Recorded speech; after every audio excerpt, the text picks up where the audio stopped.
నమస్తే. ఈరోజు అసలు అందరం ఎదురు చూసే రోజు. అటు ఏపీలో కానీ ఇటు తెలంగాణలో కానీ ఈరోజు పోలింగ్ కౌంటింగ్ జరుగుతుంది. అసలు ఈ కౌంటింగ్లో ఎవరు ముందంజలో ఉన్నారు అనేది ఇప్పటికీ చాలామందికి తెలిసిపోయి ఉన్నది.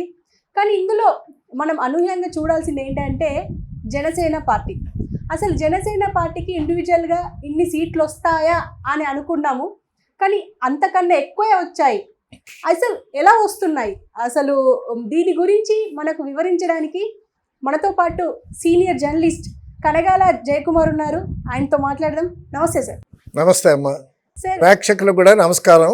అసలు ఈ పోలింగ్ జరిగినప్పటి నుంచి కాదు, ముందు నుంచి జనసేన పార్టీకి ఇన్ని సీట్లు వస్తాయా అని అనుకున్నారు, కానీ అన్ని సీట్లు కాదు కదా, అంతకు మించి వచ్చాయి అని చెప్పేసి ఇప్పుడు కనిపిస్తూనే ఉంది నిదర్శనం. ఓకే, ఈక్వల్ టు వైసీపీ అని చెప్పేసి కనిపిస్తుంది. అవునవునవును.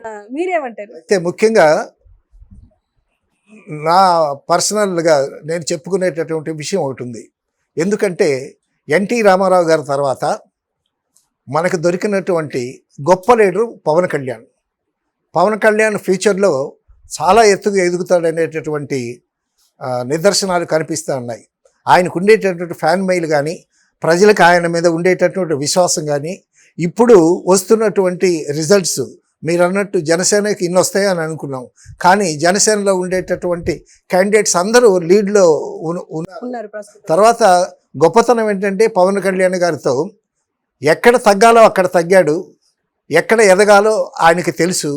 సో 21 సీట్లు ఇచ్చినా సరే దాన్ని సర్దుకుని రాష్ట్రానికి ఒక మంచి పరిపాలన తీసుకురావాలి, ఒక న్యాయబద్ధమైనటువంటి పరిపాలన కావాలి, మన స్వరాష్ట్రానికి ఒక మంచి డెవలప్మెంట్ కావాలి, పరిశ్రమలు రావాలి, యువతకి ఉద్యోగాలు రావాలనేటటువంటి చాలా సదుద్దేశంతో ఆయన యువతని మేల్కొలిపి ప్రజల్లో మంచి చైతన్యం తీసుకొచ్చినటువంటి వ్యక్తిగా మనం చూసుకోవాలి.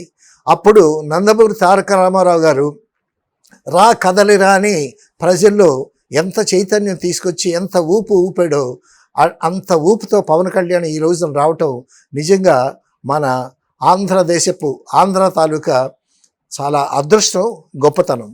అండ్ సార్, ఇప్పుడు అంటే మనం అనుకోలేదు పవన్ కళ్యాణ్ ఇన్ని సీట్లు గెలుస్తారు, అసలు ఆయనకి రాదు అని చెప్పేసి కూడా మాట్లాడారు చాలా మంది. కానీ అనూహ్యంగా ఏంటంటే ఇప్పుడు వంగ గీత గారు కదా, అసలు ఆవిడ దరిదాపుల్లో కూడా లేరు. ఆయన దరిదాపు ఇప్పుడు ఏమైందంటే ప్రభుత్వం ఉంది, ఆయన వైఎస్ జగన్ గారు ఏమంటున్నారు, 151 కాదు, వై నాట్ 175 అని వాళ్ళని ఉత్తేజపరిచాడు. సో ప్రభుత్వంలో ఉండేటటువంటి వాళ్ళు ఆ మినిస్టర్స్ని దగ్గర ఉండేటటువంటి అనుచరులు, కార్యకర్తలు కూడా అలాగే చెప్తారు, పవన్ కళ్యాణ్ సినిమా వాడు అతనే వస్తాడు అని. పోయినసారి పవన్ కళ్యాణ్ ఓడిపోయినంత మాత్రాన ఇన్ని సంవత్సరాలు జనసేన పార్టీని పట్టుకుని దాన్ని అలాగ డెవలప్ చేసి ప్రజల్లోకి వెళ్ళి తను చేసినటువంటి చిన్న పొరపాట్లు ఏమైనా ఉంటే ఆ పొరపాట్లు సర్దుకుని జన ప్రపంచంలోకి చొచ్చుకుపోయి అందరినీ ఉత్తేజపరిచి అసలు మంచి నాయకుడు కావాలి, నేను సినిమాల్లో పనిచేస్తే కోట్లు సంపాదిస్తాను, కానీ మన ఆంధ్ర రాష్ట్రానికి ఒక మంచి పరిపాలన కావాలి, మంచి నాయకులు రావాలి, అందుకోసమే నేను వచ్చాను ఇక్కడికి. కాబట్టి నాతో పాటు యువతలో కూడా మంచి నాయకులు రావాలి అనేటటువంటి ఒక మంచి నినాదంతో వచ్చినటువంటి వ్యక్తి. తను నిస్వార్థంగా వచ్చాడు, తన స్వార్థం చూసుకోకుండా. తనకి సినిమాల్లో పనిచేస్తే ఎంత సంపాదించవచ్చో అది తెలుసు, కానీ అవన్నీ వదులుకొని తర్వాత తన సొంత డబ్బులతో ఆయన చాలామందికి హెల్ప్ చేశాడు. ఇక్కడ రోజుకు పనిచేస్తే ఒక రోజుకి 2 కోట్లు వస్తాయి. ఇక్కడ పనిచేసి ఈ డబ్బులన్నీ తీసుకెళ్ళి తన కార్యకర్తలతో అక్కడ పార్టీకి డబ్బులు కావాలి కదా, ఒక పార్టీ మెయింటైన్ చేయాలి, కేడర్ మెయింటైన్ చేయాలి అంటే డబ్బులతో కూడుకున్నటువంటి పని. తర్వాత తెలుగుదేశంతో తను కొల్యూడ్ అయ్యేటప్పుడు అందరూ చంద్రబాబుతో కొల్యూడ్ అయ్యాడేంటి అని అనుకున్నారు, విమర్శలు కూడా వచ్చాయి. పవన్ కళ్యాణ్ అభిమానించేటటువంటి మనుషులు కూడా చంద్రబాబుని నమ్మలేము, చంద్రబాబు పెద్ద రాజకీయవేత్త, ఎప్పుడు ఏ వ్యూహం పన్నుతాడో తెలీదు, అటువంటి చంద్రబాబు దగ్గర ఇరుక్కుపోయాడే అని చాలామంది విమర్శించారు.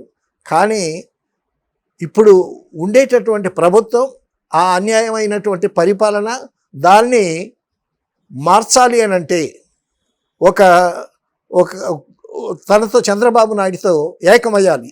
తన ఒక్కడ బలం చాలదు, తన బలం తను తెలుసుకున్నాడు.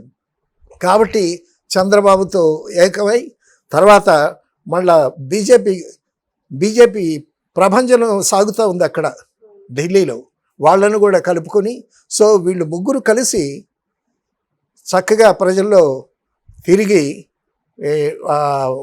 ఉన్నటువంటి అన్యాయంగా ప్రవర్తిస్తున్నటువంటి చాలా నియంత్రితంగా పరిపాలన జరిగింది వైసీపీ ప్రభుత్వం. తర్వాత అతనొక్కడే రాజు, మంత్రులు కూడా ఏం మాట్లాడడానికి లేదు. సో వన్ మ్యాన్ షో చేశాడు. ఏదో వరాలు అన్నాడు.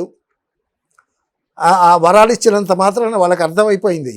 ఇప్పుడు ఏవో వరాలు ఇచ్చి పరిపాలన లేకపోతే రాబోయేటటువంటి యువతలకి భవిష్యత్తు ఏది, ఉద్యోగాలు ఏవి? 3 రాజధానులు అన్నాడు. ఎవడన్నా 3 రాజధానులు పెట్టాడా? ఇంకా ఒక రాజధానిని 2 స్టేట్స్ పంచుకున్నటువంటి పరిస్థితి ఉంది దేశంలో. అక్కడేమో వైజాగ్ రాజధాని అన్నాడు, కోర్టేమో కడపలో అన్నాడు, ఇక్కడేమో ఇంకేదో అని అన్నాడు. సో అసలు ఆ కన్ఫ్యూజన్లో నుంచి ప్రజలు భయభ్రాంతులయ్యారు. అమరావతి దగ్గర క్యాపిటల్కి 1000 కోట్లు ఇచ్చినటువంటి ప్రజలైతే నానా కష్టాలు పడ్డారు. సో ఇప్పుడు వీళ్ళు ముగ్గురు కలిసి ఆ ప్రభుత్వాన్ని ఓడించిన తర్వాత, ముఖ్యంగా వీళ్ళకి ఇంత మెజారిటీ ఎందుకు వచ్చింది పవన్ కళ్యాణ్కి కానీ తెలుగుదేశానికి కానీ అని అంటే, యాంటీ ఓటు బాగా వర్కౌట్ అయింది. ఎందుకంటే అసంతృప్తి, ప్రస్తుత ప్రభుత్వం మీద ఉండేటటువంటి అసంతృప్తి బాగా పనిచేసింది. ఆ యాంటీ ఓటు కూడా బాగా పనిచేసింది. దాన్ని చక్కగా చంద్రబాబు నాయుడు గారు కూడా 70+ వయసులో కూడా బాగా తిరిగి బాగా నెట్వర్క్ చేశాడు. దానికి తగ్గట్టు పవన్ కళ్యాణ్ జోడయ్యాడు. తర్వాత బాలకృష్ణ గారు కూడా తోడయ్యారు. సో ఏదైనా సరే మొత్తానికి ఒక మంచి ప్రభుత్వం రాబోతుంది. మళ్ళీ అమరావతి క్యాపిటల్ అవుతుంది. ఆంధ్ర మళ్ళీ డెవలప్ అవుతుంది. మళ్ళీ యువతకి ఆశాజనకంగా ఉంటాయి రాజకీయాలు. సో ఈ విధంగా ఆంధ్ర మళ్ళీ డెవలప్ అయ్యేటటువంటి అవకాశం ఉంది. ఆంధ్రాలో వ్యాపారాలు బాగులేవు అని ఇక్కడికి వచ్చిన వాళ్ళు మళ్ళా తిరిగి వెళ్ళి అక్కడ వెళ్ళిన పరిస్థితి కూడా రావచ్చు. ఓకే. అండ్ నెక్స్ట్ ఇప్పుడు ఈ ఎలక్షన్లో అయితే ఖచ్చితంగా పవన్ కళ్యాణ్ గెలుస్తారు అని చెప్పేసి తెలిసిపోతుంది క్లియర్గా. అయితే నెక్స్ట్ ఎలక్షన్కి ఆయన సీఎం అయ్యే అవకాశం ఉందంటారా? డెఫినెట్గా నేను అదే చెప్పబోతున్నాను. ఫ్యూచర్ సీఎం పవన్ కళ్యాణే. నాకన్నా ముందే అన్నారు, నేనే చెప్పబోయాను. అక్కడ అదే చెప్పాను నేను, ఫ్యూచర్ సీఎం పవన్ కళ్యాణ్ అని. ఎందుకంటే ఆరితేరినటువంటి చాణక్యుడు లాంటి రాజకీయాలు ఎవరు? చంద్రబాబు నాయుడు గారు. మామూలుగా లేదు. ఒకసారి వాజ్పేయి గారు అనుకుంటా, వాజ్పేయి గారు మోడీ గారు చంద్రబాబు నాయుడిని కలవటానికి ఒక రాజకీయవేత్త వెళుతుంటే, you must know that you are going to Chandrababu Naidu అని అన్నాడు. నువ్వు ఎవరి దగ్గరికి వెళ్తున్నావో తెలుసా? చంద్రబాబు నాయుడు దగ్గరికి వెళ్తున్నావు అని హెచ్చరించాడు ఆయన. అంటే చంద్రబాబు నాయుడు వ్యూహం పన్నటంలో అద్భుతమైన ఊహం. తర్వాత పవన్ కళ్యాణ్ని కూడా చక్కగా కలుపుకున్నాడు కదా, బీజేపీని కూడా కలుపుకున్నాడు కదా. ఆయన కలుపుకోగలడు, పక్కకి రాగలడు. అది రాజకీయం, తప్పదు. ఒకానొక దశలో చంద్రబాబు నాయుడు గారు లేకపోతే తెలుగుదేశం పార్టీ నిలబడదు అనేటటువంటి పరిస్థితి వచ్చింది. అది చాలామంది రాజకీయ విశ్లేషకులు కూడా చెప్పారు. సో అటువంటి చంద్రబాబు నాయుడు కూడా పవన్ కళ్యాణ్ తాలూకా ఫ్యాన్ మైలు ప్రభంజనం అదంతా చూసుకొని, నేను ఒక్కడైతే కొట్టలేను జగన్ని అని చెప్పి తను కూడా చేర్చుకొని తనకి కావలసిన కంఫర్ట్స్ అన్నీ ఇచ్చి, అలాగే బీజేపీతో కూడా పొత్తు పెట్టుకొని ముగ్గురు ప్రయాణం చేసి చక్కగా మళ్ళీ ఆంధ్రదేశపు ఇంతకుముందు ఉండేటటువంటి ఔన్నత్యాన్ని మళ్ళీ తీసుకొస్తారు. అమరావతి క్యాపిటల్ అవుతుంది. ఇప్పుడు పవన్ కళ్యాణ్కి డిప్యూటీ సీఎం ఇస్తాడా, హోమ్ ఇస్తాడా, ఏమిస్తాడు అనేటటువంటిది అది కూడా ఒక ఉత్కంఠ. ఎందుకంటే ఒక మంచి వ్యక్తి, ఒక నిస్వార్థపరుడు, తన ఇన్కమ్ సోర్సెస్ అతను గెలుస్తున్నాడు మంగళగిరిలో. సో కొడుకు కూడా ప్రాధాన్యం ఇవ్వాలి.